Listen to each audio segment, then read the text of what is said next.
मैं धीरे धीरे अपनी कविता और 4 पंक्तियों से सीधे कविता पे आऊंगा, और जो मेरी विधा है मैं उसी पे सीधे आता हूं कि रोटियों की सूरतें मैली पड़ी हैं गांव में, रोटियों की सूरतें मैली पड़ी हैं गांव में, एक कांटा चुभ गया है जब से मां के पाँव में।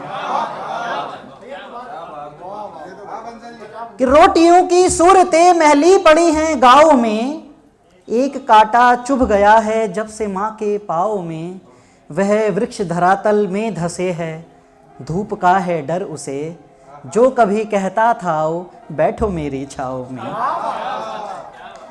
और एक कविता की भूमिका में ये कुछ पंक्तियां मैंने आपको सुनाई थी, शुक्रिया यार याद दिलाने के लिए। हालांकि आज इतना अच्छा मैं कार्यक्रम सुन रहा हूं कि मैं अपना खुद का लिखा भूल गया हूं, खुद का सोचा हुआ भूल गया हूं, तो जो जैसे जैसे याद आता रहेगा।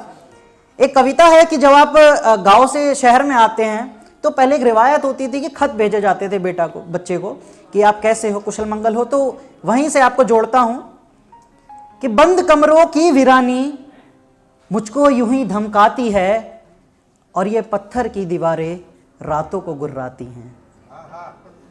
कि बंद कमरों की वीरानी मुझको यूं ही धमकाती है, और ये पत्थर की दीवारें रातों को गुर्राती हैं। बिस्तर पे पड़ा एक खत यूं तो बड़ा बेजान है, लिफाफा कह रहा है घर में आया बड़ा तूफान है। एक अरसे बाद दिल बच्चों सा घबराया है, गांव से चलकर के ये खाली खत ही आया है। मिट्टी के हैं खिलौने, मिट्टी के हैं खिलौने, और कपड़े का घोड़ा है, लौट गया अरे लौट गया बस ये लिखा, और कोरा कागज छोड़ा है। लौट गया अरे लौट गया बस ये लिखा, और कोरा कागज छोड़ा है। लिख नहीं पाती है वो, है हाथ उसके कांपते, ये शहर वाले रिश्तों को दूरियों में नापते।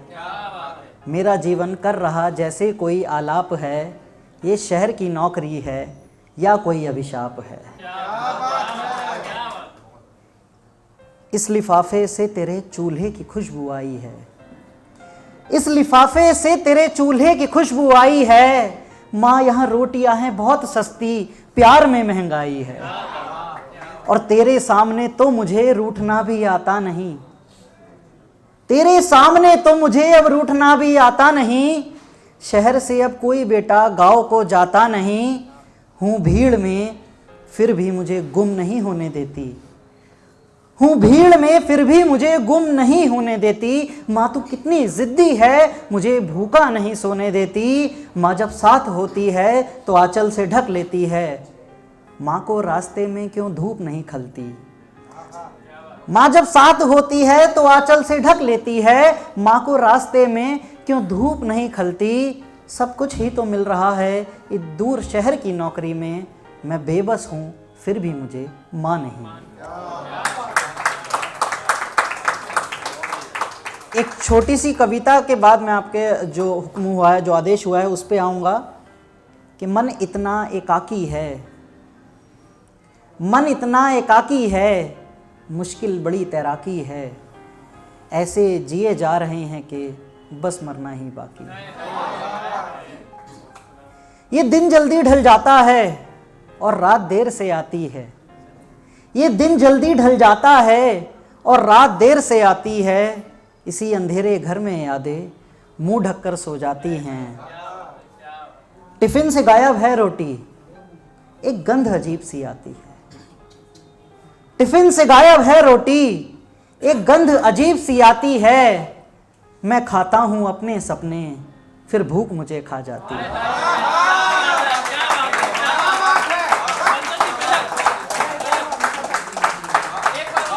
कि टिफिन से गायब है रोटी, एक गंध अजीब सी आती है। मैं खाता हूं अपने सपने, फिर भूख मुझे खा जाती है। और कमरे तक हवा नहीं आती, खिड़कियों से टकराती है।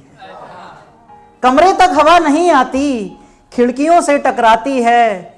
मैं अकेले दफ्तर जाता हूँ, ख्वाहिश बिस्तर पे रह जाती है। और नदी किनारे पे जाकर सोचा अब क्या बाकी है, क्यों कोई उम्मीद नहीं, मन इतना एकाकी है। एक कविता जिससे मुझे थोड़ा बहुत जो भी है नाम मिला, थोड़ी बहुत पहचान मिली, और जो सच में मेरे दिल के बहुत करीब है। और हालांकि मेरे पिताजी ने भी जो पहली बार मुझसे कविता सुनी है वो भी वही कविता सुनी है, तो इसे उनके लिए एक हादसा सा हुआ। वो ये कहते हैं कि इसने मेरी बुराई करी। हालांकि उन्होंने बाद में 1-2 बार जब सुना तो उन्हें सच में लगा कि नहीं, ये किसी अलग ही दौर की बात है। बिना किसी भूमिका के शुरू करूंगा कि रोज के रोज पसीने से तरबतर होकर आते हैं, रोज के रोज पसीने से तरबतर होकर आते हैं। ऑफिस में बॉस तो दुकान पे कस्टमर की चिक चिक सुन करके आते हैं। घर आकर भी उन्हें सुकून कहाँ मिलता है, उन्हें तो बाइक ना दिलाने वाली बात पे एक बेटा रूठा हुआ मिलता है। वही बेटा जो दोस्तों की बाइक घुमा करके आया है, वही बेटा जो अभी स्नूकर खेल करके आया है, वही बेटा जो शायद उनकी फिक्र नहीं करता, और वही बेटा जो उनसे किसी बात का जिक्र नहीं करता। पापा की बातों पे यकीनन गुस्सा ही तो आता है। बचपन में जिन्हें हीरो कहा जाता था, बड़े होके उन्हें आउटडेट कहा जाता है, और सुपर हीरो जैसी चीजें हमें सिर्फ मार्वल्स में दिखती हैं। पापा को तो घर का हिटलर ही समझा जाता है। वही हिटलर जो जवानी में कुछ अधूरे ख्वाब रखता था, वही हिटलर जो किसी पगली के लिए दिल में जज्बात रखता था, वही हिटलर जो सोलो ट्रिप पे जा नहीं सकता, और वही हिटलर जो बहुत कुछ कहना तो चाहता है लेकिन कह नहीं पाता।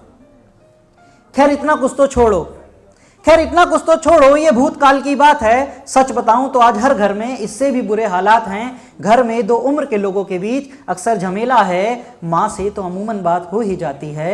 एक ये हिटलर है जो हर घर में अकेला है। एक ये हिटलर है जो हर घर में अकेला है। और तो और यूं कह लो कि कंगाली में गीला आटा है, क्योंकि बाबा ने भी तो अपना सारा दर्द दादी के साथ ही बांटा है। सोने पे सुहागा ये वुमेन एम्पावरमेंट वाले कर देते हैं।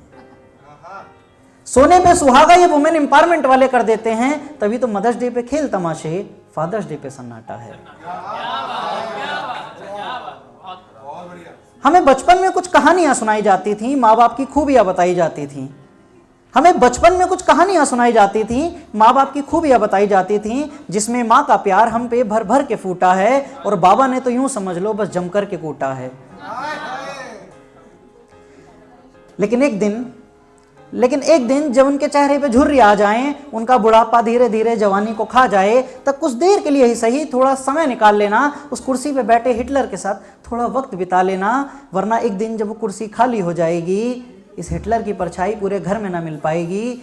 मिलना तो होता नहीं होगा यारो, तो फ़ोन घुमा लिया करो, वरना ये दूरियां बढ़ते बढ़ते दूसरी दुनिया में चली जाएंगी। फिर तुम्हें भी बहुत कुछ कहना होगा, कह नहीं पाओगे। तुम भी घर में एक रूठा हुआ बेटा ही पाओगे।